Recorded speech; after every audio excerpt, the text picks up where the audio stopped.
Shout out! Ito po mga kalingap, gusto ko lang po magkita yung sponsor natin. Kalingap Dumaguete. Salamat po, ha?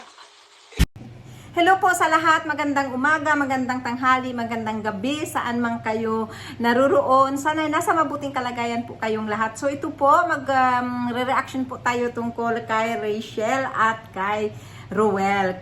So, Rochelle. Ayan po, ito po ay nakakatuwa. Panuorin po natin sa buong vlog ni Vincent Calyada. Ayan po, sa part 4 po kay Rochelle. So, nakakatuwa at nakakakilig at yun na nga sa ating, based sa ating thumbnail na ito pala ang ayaw ni Rachel. Ayan po, so panuorin po natin. Ano yung bagay na ayaw mo? Kasi yung una, may gusto eh. Ngayon, ayaw naman. Ayaw? Yung pagiging KJ niya siguro.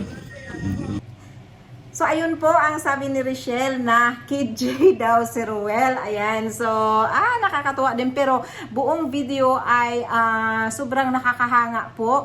Lalo na yung sinabi ni Rachel. Ganito po yung sinabi ni Rachel. May mission lang dito sa mundo. Yeah. Hindi mo alam kung kailan lang yung buhay niya.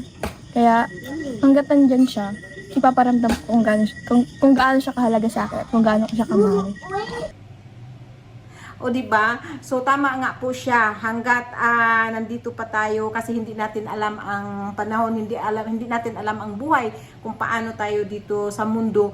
Kaya kung anong naramdaman ay ilabas at dapat ingatan ang ano. So maganda ang pagkasabi ni Rachel sa at ito nga si Roel nga at na medyo naiyak. Ayan, panoorin natin. Oh, diniligo. So yun lang po, sana nag-enjoy kayo sa kunting reaction ko at sa hindi pa po nakasubscribe sa aking channel, please subscribe po, Kalingap Dumaguete, at huwag po natin kalimutan i-subscribe si Kalingap Rab, Kuya Bal Santos Matubang, at panuorin ang lahat ng mga videos nila at salamat lahat sa mga sponsors at sana nasa mabuting kalagayan kayo palagi. Sa muli, bye-bye po, God bless.